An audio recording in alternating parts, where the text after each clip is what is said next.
We used to fight about this all the time because people will ask me questions like, blah, blah, blah, blah, blah, crypto. And I'm like, ask James, because I'm just not into it. I don't see it. And most of it was because it was speculative.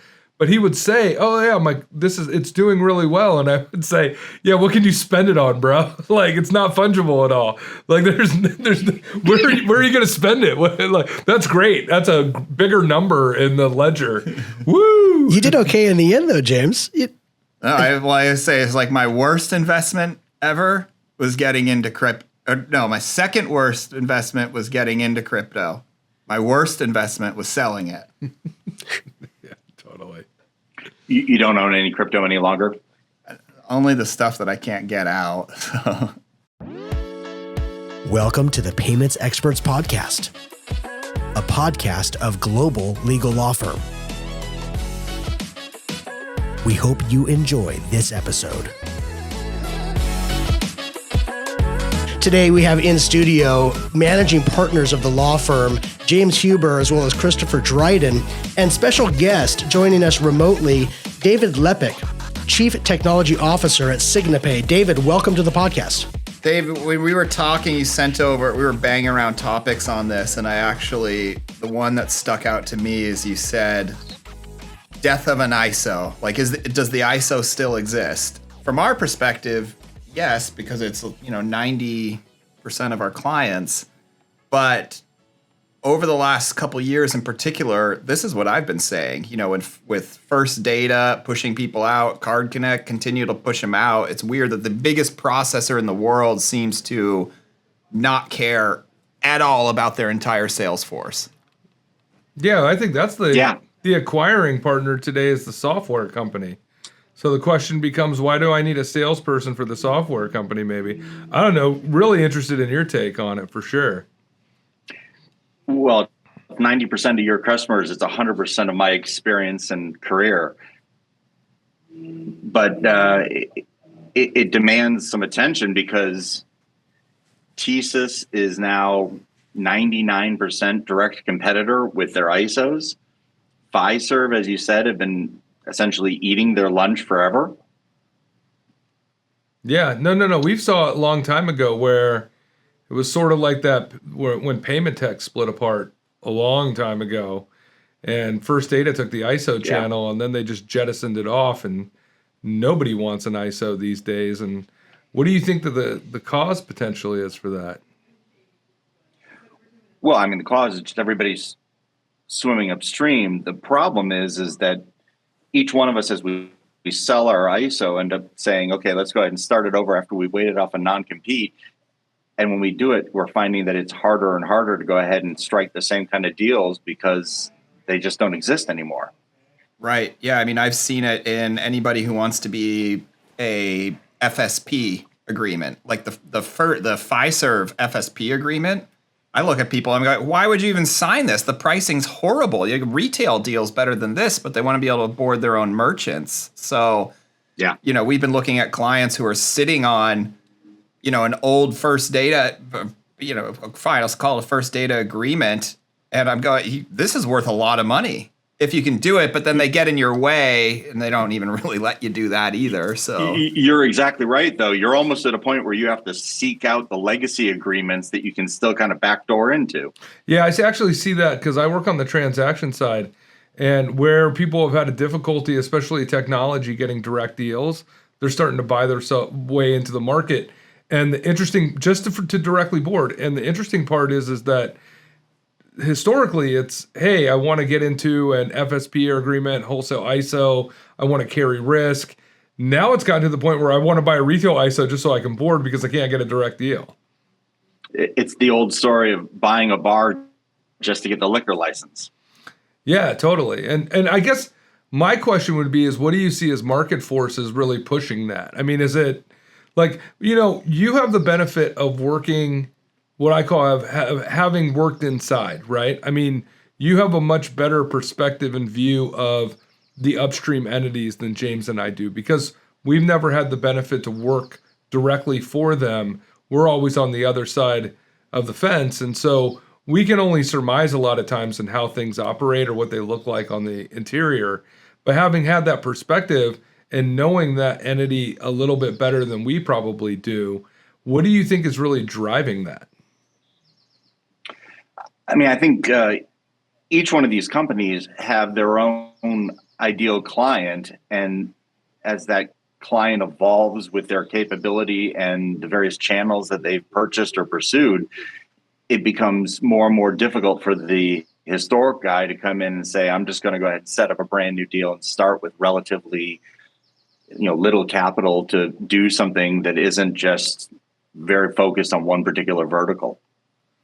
Yeah, I've seen that of a lot of preferential treatment of, we've got our guy, this is our honeypot, we're betting the farm on them. And I've seen that from the banks in particular. Yeah. Even the banks that were big for a minute, got in a whole bunch of trouble. They've said, I just like this person here. And we'll say, he'd be like, this person, they're the one that caused all the issues. They're like, right. But, we all made a whole bunch of money and now we've increased their prices. And I mean, the nice part is, everybody's getting better over time, right? At,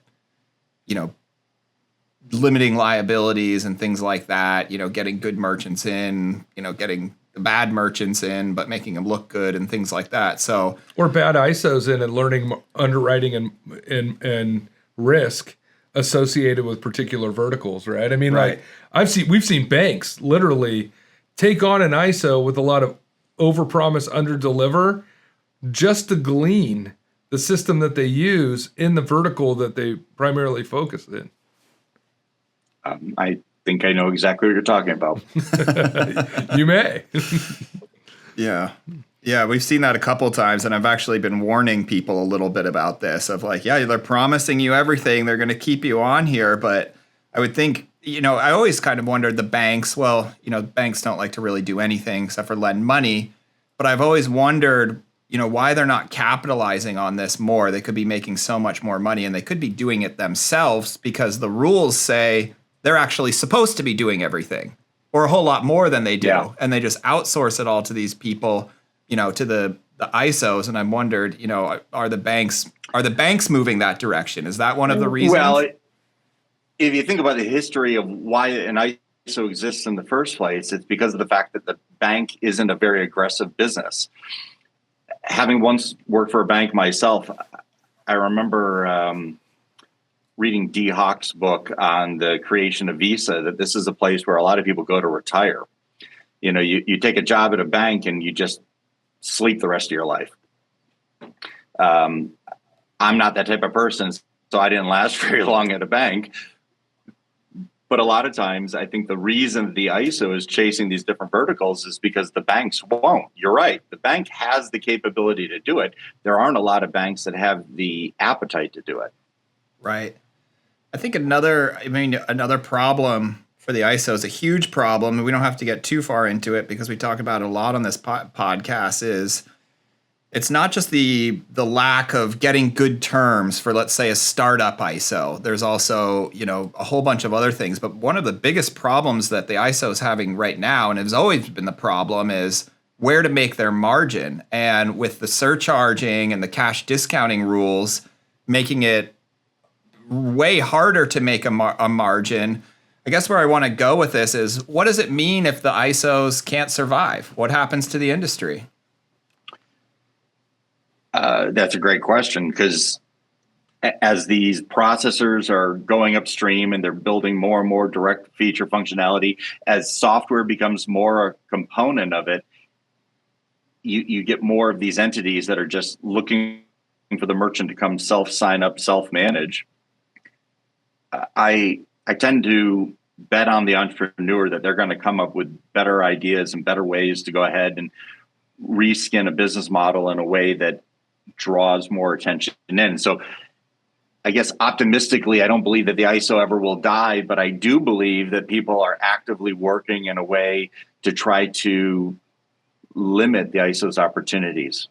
Yeah, I always go back to the fact that if you look to see in the progression of the ISO how it went from sales to more full service, I still think that there's a lot of those ancillary services that go with the processor relationship all the way down to the merchant, where they just do it horribly in comparison to the merchant.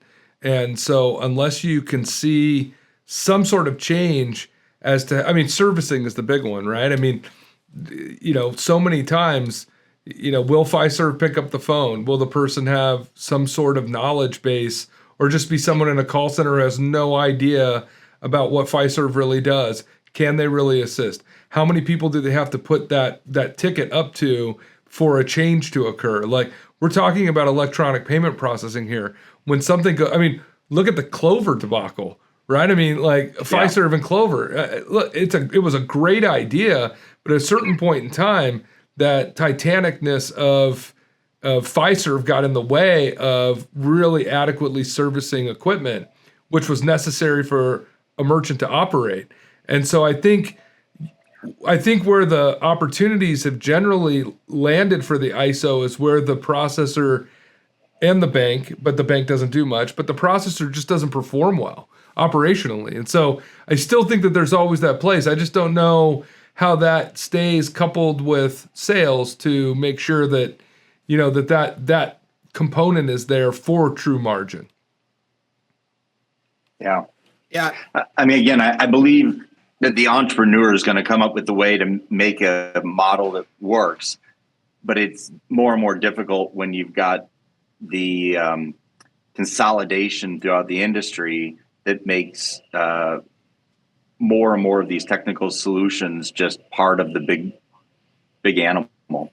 I see a huge problem being that a lot of merchants won't be able to get processing. A lot of online merchants, well, every merchant's online, but I've been told that Visa, they're lowering the fraud caps. So you've got to have way more low risk business, but all the low risk business will go, ISOs are probably start taking it at a loss leader, which a lot of people do already, but all that business is going to self-sign-up software and everything like that. And where the ISOs nowadays thrive is helping these underserved merchants who have trouble getting processing. They have a lot of chargebacks. They need help, mitigating that, beating friendly fraud and things like that.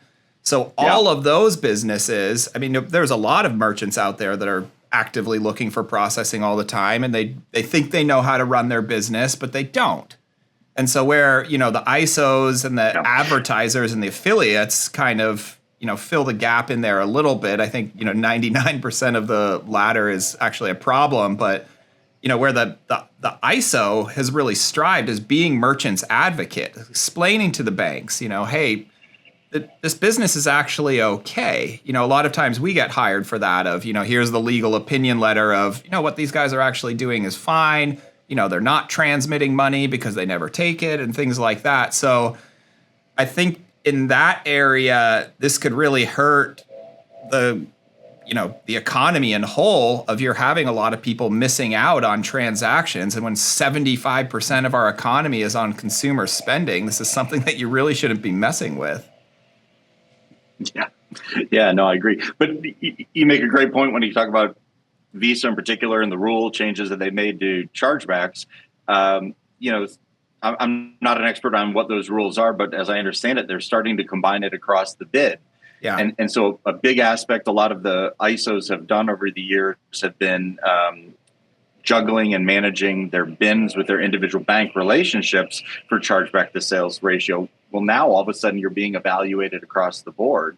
It's going to make it that much harder for somebody to go ahead and facilitate the merchant that, due to their industry or other idiosyncrasy, is going to find themselves in regular problems. Travel, for example. Right, and think of the banks that have the higher tolerance for that. They're going to be out of the business. Exactly. Or out of the business. They'll still be in business, most likely. Or it'll force people to go underground. Like I see that as an issue too, where, I watch all of these technology solutions back end into card payment acceptance through somebody like PayPal or Stripe, but there's really like a lot of merchant of record, whatever that term may actually mean, right? But there's a lot of merchant of record aspects that are taking place where people are basically money transmitting. I mean, far more than I think that they ever have before. And I see the lack of flexibility to allow merchants and ISOs a space to find processing, being just another driver of people trying to find problems with the architecture and the system to circumvent it. And that's not going to help things. I mean, I think they're seeking compliance, and what they're going to get in return is a lot of people just trying to circumvent the safety protocols in there. And now all of a sudden you're finding things that you never even dreamed of that were inadequate from a safety perspective or a fraud prevention perspective. Yeah, absolutely. I mean, the agent's role, it's a good point, because let's go down a level. The agent, their real role is really, the operator at the switchboard, connecting the right people to the right place, because there's payment processing out there for everybody. Maybe not. I don't know, Coke dealers get processing anywhere? They might call it someone. Yeah, they might. Yeah. So, but there's processing out there for everybody. So you can't, and I looked at you specifically. Why? So, but if they're shut out of the system, because there's no margin for them anymore, there's no way for them to even get an agreement. Again, the problem is you're going to have people not having no idea how to start a business, where to get the payment processing. And then, maybe it goes underground and it goes all to, the North Korea cryptocurrency, Right, this is exactly. the threat. By shutting down the ISOs, you are aiding terrorists. I love to believe that that's true.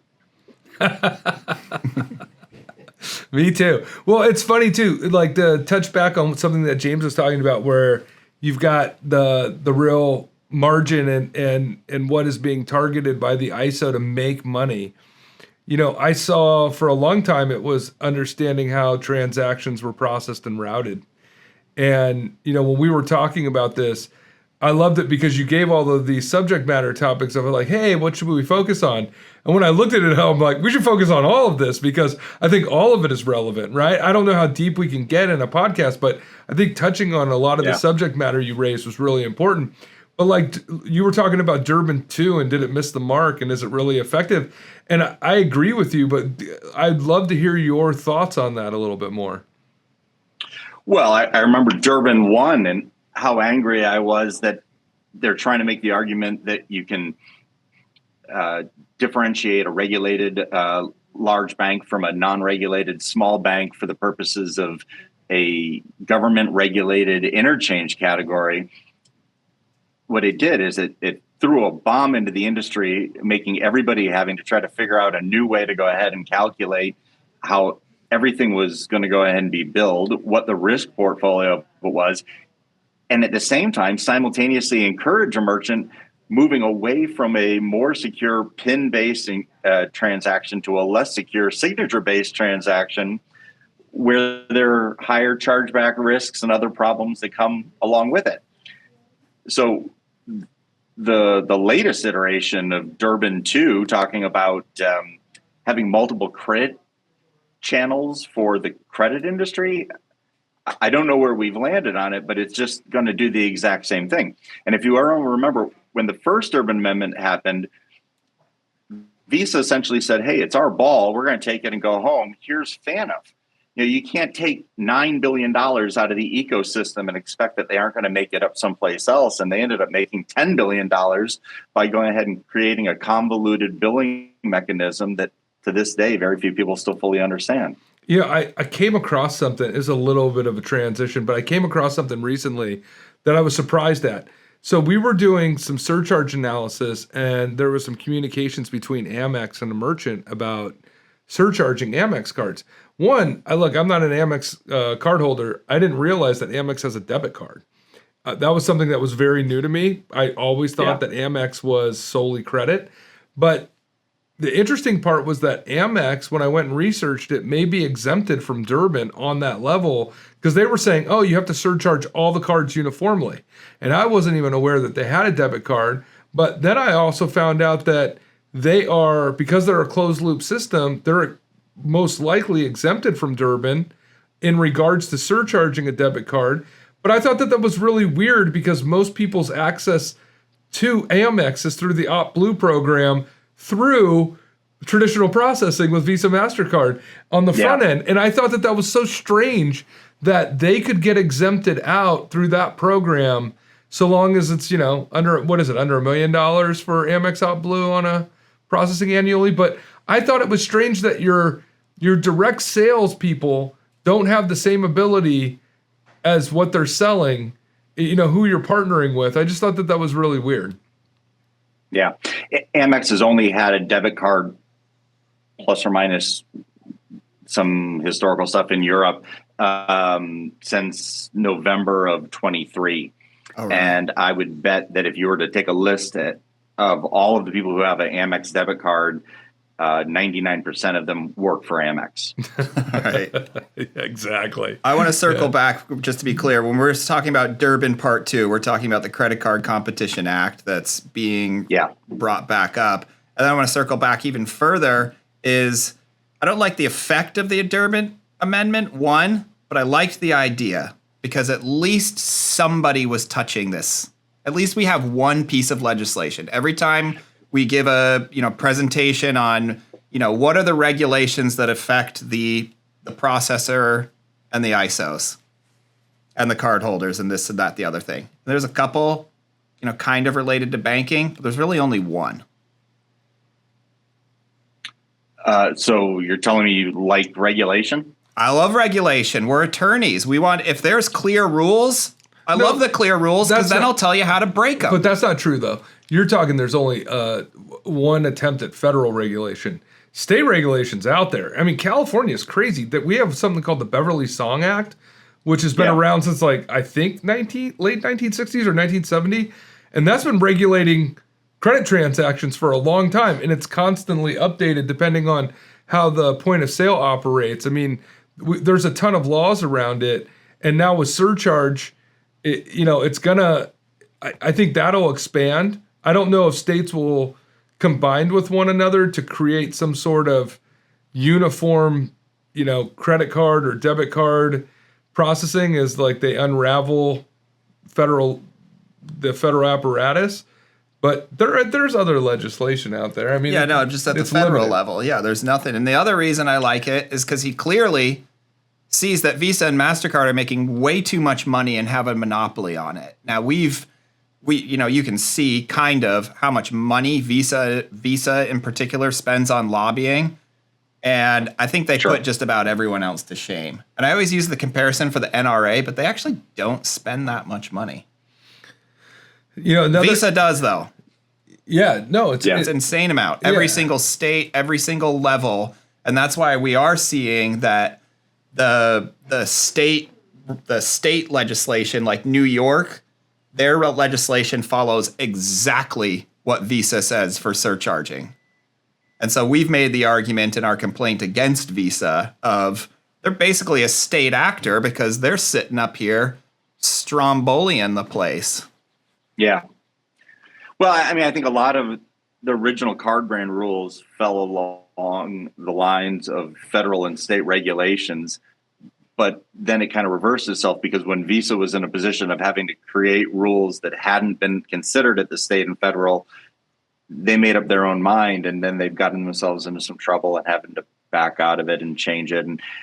And for years, Visa would tell you, we're not the police. We're not the Visa police. They would look to the bank to go ahead and enforce it, which I've always thought was a huge fallacy because, as we've already said, the bank isn't very aggressive about doing anything. Right. So, Visa's coming into the bank and saying, here's our program, please package it up and put a bow on it. And then Visa's mad that they're not enforcing those exact same rules when they themselves aren't aggressive enough to go ahead and pursue them. Right. Well, they do if there's a profit motive for it, right? I mean, it is amazing how much pushback I get when I do an agent ISO agreement, and it talks about, oh, you're responsible for all fines. Well, which fine is it? The fine that was initially assessed, and oh, you won't show it to me, and is it the amount, or is it the one that you negotiate after you take take the original amount for my residuals, right? So I do believe that there's a lot of things that happen behind the scene that we don't have any sort of visibility on. That is a true, look, if it's about making money, they're going to keep it hidden and they're not going to say anything about it. Yeah, I think you're right. No, I mean, we all know of multiple cases where maybe somebody was fined and it just never made the light of day. And if it did make the light of day, then it would stop it. I personally had an incident where a merchant was being fined for a credit card breach that was never actually breached. No money was stolen. Nothing was ever lost. And yet Visa fined them. The ISO put them on match and the merchant was essentially out of business. Well, it's the same focus with secret shoppers, right? I mean, a lot of people don't know this either. Like G2 I think it's wholly owned by MasterCard, right? And this is one of the primary tools to do web crawling to figure out, are people actually in line with their merchant processing agreement? Are they subject to a fine? Like a ton of secret shoppers out there. And then the fines don't necessarily correlate to what the offending behavior is. And so I always wonder how much money Visa's making outside of interchange with all of the extra, and I would say they're ticky-tack, but they're really not. I mean, it's pretty extensive. Yeah. Yeah. Oh, no, it's very extensive. Well, let's go. When we're speaking of the these companies being owned, I think it's actually a decent transition. And Jeremy was kind enough to put your topics. They're taped there's like 5 copies in front of us. You're welcome, James. Yeah. So I'm interested in this because we work, we deal with, issues with merchants that have a whole bunch of chargebacks, of course, being in the legal field. You wrote how Visa destroyed the rapid dispute resolution, or RDR as we call it, by selling it through the acquisition of Verify. Yeah. Tell us what your opinion on that one, because I think you're right. Yeah, no. In the early days of VMPI, Yeah. Visa Merchant Purchase Inquiry. This was a free API. We could basically essentially create a webhook, have a listener, and get notification that we're about to get a chargeback. And in select industries, you could go ahead and process the refund and say, no, don't issue the chargeback. We've gone ahead and refunded this chargeback. And for select industries where the cost of the chargeback is higher than the cost of the product or whatever the case may be, there are all sorts of merchants that would rather have paid that fee to do that. When Visa released it, we were one of the ISOs that coded to it, and we sold it to our merchants as an advantage. About 2 years into it, Visa starts coming back saying, hey, we've decided we're going to have to start charging for this. And I'm sitting there raising my hand saying, how much are you going to charge? And initially they're saying 5 cents. Yeah. And then I started asking, who are you going to charge? And they said, oh, well, the merchant. You don't have a relationship with the merchant. You have a relationship with the bank. Okay, we're going to charge the bank. Well, does the bank need to do a contract amendment with me, the ISO? So they're being charged and I'm paying them. Eventually they buy Verify, and that 5 cents became $45. Yeah, the alert prices were psycho, right? I mean, just to get an alert, it was $40, $45 for sure. Well, and it's such a revenue driver. They bought Verify, and Verify had a revenue stream dealing with high-risk merchants. So they had to go ahead and justify Verify's cost structure, right? But the result was the only merchant that could continue to use this product now was one that was essentially committing some sort of horrible transaction, almost fraudulent, that they could afford a $45 per inquiry cost.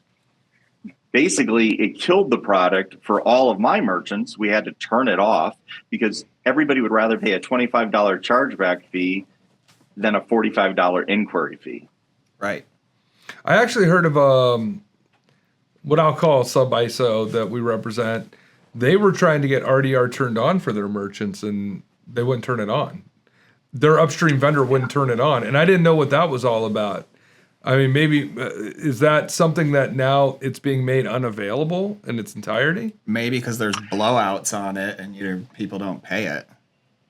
Well, not to mention, remember, Visa considers the issuer above the acquirer. And so if you have an industry where one issuer is being targeted with a whole bunch of chargebacks that they're not going to go ahead and get the benefit of in the price, they might decide you're not qualifying entity for RDR. Yeah, explain that they favor the issuer over the acquirer. What does that mean for more lay people out there? Well, what I mean is that if an issuer through any of the processes for mitigation of chargeback, 3D Secure, VMPI, or RDR, end up costing the issuing bank more than the acquiring bank, they can just say, look, we're not even going to let you qualify for this program because the cost to our issuing bank is going to be so high that it doesn't make sense for us to let you enroll in this program. But doesn't that show a true conflict? It does. Yeah. Aren't you guys the lawyers who would tackle that? Well, we try, but I don't know how many people listen to us on it. Like it's, I've said this for years in the chargeback regime that it's run by the card brands, and there's a cost. Yeah. There's a cost associated with it. There's all these fees around chargebacks, and yet if the data was available, I guarantee you that it would be far skewed in the issuer or the cardholder's favor, right? And my elementary logic to that has always been, well, how much money do they make on charging cardholders and how much money do they make on interchange? And there's a disparity between those two things. And because of that disparity, there's always been favoritism to the issuing side. Now, that's just me talking. Do I have any proof of that? No, not at all. But it just seems logical to me that that's probably what's taking place. But I'm so far down into the weeds potentially on that. I'm not really sure if people even understand what I'm talking about. But I do think that it's ironic that an entire section that is more prominent today than it ever has been of our financial services industries here in the United States is run by private, quasi-public actors who have conflicts of interest that are apparent on their face, and nobody's saying anything about it. And it's not just conflicts of interest. You're promulgating fraud. You're allowing it to happen. I mean, it's gotten a little harder, but in 5-10 years ago, we had one case. We were just local counsel for American Express. The guy went on an $80,000 vacation across Europe, had him on video going into the hotel, signatures. Amex. It was Amex. Amex, right? Yeah. exactly. Going to hotels. And he's still going, it's not me, it's not going to pay. And I think they eventually, maybe pay some small amount of it too. He totally got away with it. And so, so you're looking at that, they made all their money. What do they care? And I'm going, well, I have my card. You're supposed to be protecting me. And so you could go under the guise of, I'm protecting the consumers from fraud because, you use your card and you should be safe. But what about all the businesses that are getting defrauded? We've got a client who just got destroyed selling, not destroyed, he's doing fine, but he's selling, high-end products, and he got hit by a clear scam ring, and he's going, hey, I need my money back. They're going tough luck to him. When there's the bank that failed, the processor that failed, nobody caught this. And they're like, well, why didn't you catch it? And he's like, well, how am I supposed to do that? How am I supposed to do that? Yeah. You guys have all the tools. You were the ones that knew there were 8 cardholders from the same bank all buying things around the same time. Processor, you saw this. In fact, I'm contracting with you for those tools that you promoted yourself about, right? And then they just fail, but it's my fault that they failed. And there's no other game in town for people to go anywhere. I mean, look, this is a real segue into something else, which is, when does crypto really take hold, right? I mean, and why does it take hold? Because these are the exact reasons that people have really latched on to cryptocurrency and said, I don't have to deal with all that bullshit. Well, I don't think I heard something the other day. So basically, it's never going to happen. It's been around as long as Uber. It's been around for 15 years, and people still aren't using it for anything other than to speculate on its value. So I think POS systems are starting to actually integrate it, but no one's using it. We'll see. I mean, I think the big banks have to figure out where their place is with it. The early days of crypto, the problem were technical, getting consensus in a time that made sense, the fluctuating value of it. And I always try to equate this to anything else you trade. the only reason that the US dollar seems stable is because we're looking at it from the perspective of the US dollar. If you were looking at it from perspective of the Japanese yen, it would be jumping all over the place. Right. And so cryptocurrency looks to jump all over the place. So people look at it as a speculative resource. But the other problems are operational. Cryptocurrencies like Ether that allow contractual terms.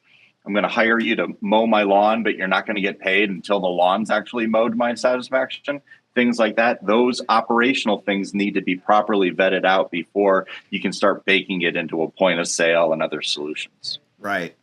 Yeah, but it kind of struck a nerve with me because I was all in on crypto in the beginning. I'm going, this is the future. This is great. And people were starting to buy it when it was going wham, way higher because they're going, great. I get to buy a free Tesla because my money went up. Oh, great. I can go to this business and no one in my family who looks at the bank statements will know what I did there. And things like that. But hearing, it's been around as long as WhatsApp.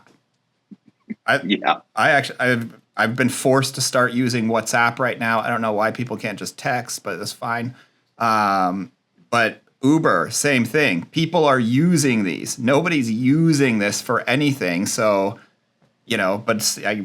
gold, people use it. Ask my wife. Everything else, people are actually using these investment vehicles. I mean, like Forex, I guess you're not using that, but that's, betting. Yeah, but you want to know something? It's not used because the card brand shut it down. We have a client that is a tech guy, and he found a disparity between the exchange rate in Argentina, and he was selling in here, and he was selling US digital coin, and then selling it off to people around the world, and then they would convert it in Argentina, and the exchange rate was so beneficial, they were doing arbitrage off of it. And like the minute that, I think he was with Stripe, and the minute that they found out, it was like, smack, boom, done, right? Like, and not only that, you owe us $5 million, it was kind of crazy. Wow. But the guy's thought process was so entrepreneurial about, hey, I see a weakness in the marketplace that I can leverage. How is that any different than the stock market, right? But when he started to do it with currency trading, they just, because of the use of, now you're a money transmitter. Hold on. I'm buying it.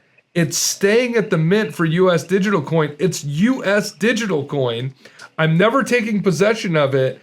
And then I'm wholesaling it out to other people, even though I own the right to it. It was almost like you buy a right to sell a house, and you hold that right for 30 days on some sort of option, and then you find a subsequent buyer, and you make a little bit money between what you bought the option for and what you sold the option for somebody else to exercise. It was the same sort of thought process that anybody does in business, and yet because the initial transaction involved a card brand issued card, the minute that they saw it, they just cut it. Well, I've heard the card brands say, maybe I haven't heard them say, but I think they've issued statements of, we're not worried about crypto. One, they've said, if crypto somehow got a hold of 3% of people doing money, it would be one of the biggest successes of all time. It's nowhere close, but it's still, how are you going to get your money onto crypto? Somehow you have to get it on there. And so the card brands aren't going away. I don't think, they're not worried about it because I think they're looking at it, from a more pragmatic, it's not, we're too big to fail of just, we're still in play here. We're still going to have a role. And I think adoption is, I'm looking at it as, I don't see it happening. We used to fight about this all the time because people will ask me questions like, blah, blah, blah, blah, blah, crypto. And I'm like, ask James, because I'm just not into it. I don't see it. And most of it was because it was speculative. But he would say, oh, yeah, it's doing really well. And I would say, yeah, what can you spend it on, bro? Like, it's not fungible at all. Like, there's where are you going to spend it? Like, that's great. That's a bigger number in the ledger. Woo! You did okay in the end, though, James. I say it's like my worst investment ever was getting into crypto. No, my second worst investment was getting into crypto. My worst investment was selling it. Yeah, totally. You don't own any crypto any longer? only the stuff that I can't get out. So still on some of those. I got a call the other day from the company out of the UK, the Ledger, the Nano, the little cryptocurrency storage wallet. Apparently, I had something like 11 cents worth of ADA on a Nano device, and somebody figured out a way to hack it. And so they called me and they wanted to send me a free Nano device and help me transfer my ADA. Yeah, probably not worth it. I bought one of those. I never used it either. Yeah, that's right, James. Yeah, you never went to the cold wallet. No. Really quick, guys, if I can interject a question while the system here looks like it's kind of updating. David froze for a second there. David mentioned the operational hurdles to crypto. Chris, you had said, because we talked to Julie Douglas just the other day, and she mentioned that through her system, they might be taking crypto payments in 2025. It seems to me that if it was an operational thing, with all of the resources behind the banks, behind Visa, MasterCard, wouldn't they have figured it out by now? To James's point, which scares me to think that it's not ever coming, is what I'm trying to say. What do you guys think about that? I think they have it figured out. It's just getting people to use it. Oh, I don't even think it's that. I think I disagree with the 3% thing that you just said about it being a great success story. I don't think, and I used to think it was maybe the banks, but now maybe I think it's the card brands. They can say whatever they want. They don't want this disruptor in the marketplace. There's no way. They have to figure out how they're going to somehow align with it to continue to make money from it by creating something that combines crypto and traditional card acceptance to allow Visa, MasterCard to continue to be the pimp in the payments world.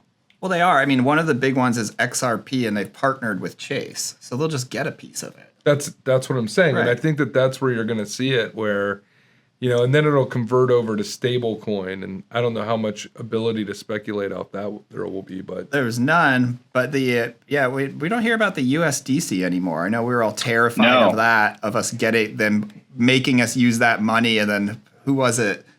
I think it was on one of these podcasts where they're like, Alan. Yeah, Alan, like, what if they put an expiration date on your money? You have to spend it by this. Your speeding tickets paid automatic, everything like that. I didn't like that, kind of Orwellian outlook, but I'm kind of glad we haven't heard about that. And yeah, but they can't do that. It's the same thing as a gift card. You throw something on, it stays there until it's no longer there. hey, it's our money, it's our government. Watch what happens now. Yeah, but didn't we pass laws about stuff like this? Maybe on the state level. We passed a lot of laws. Okay. All right. Well, look, what else do you think is going on in the payments world that people the 45 people that regularly listen to this podcast would be interested in? 3 of them being our parents. 3 of us here. Yeah. Truly, I don't know what else is going on. There's all sorts of things going on. Consolidations driving everything. The current political administration is defunding the CFPB. What's the result of that going to be other than potentially another 4 years of successfully not having to worry about it? We need a lot more high-risk processors.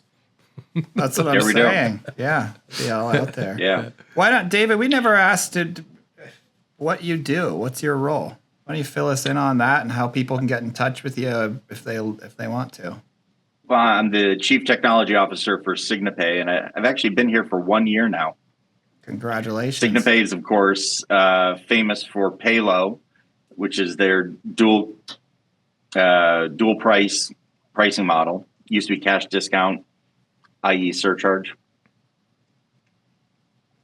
We're working on a bunch of technology infrastructure to improve our transaction processing and fixing things like rounding errors, which have always been a big problem for the surcharge world.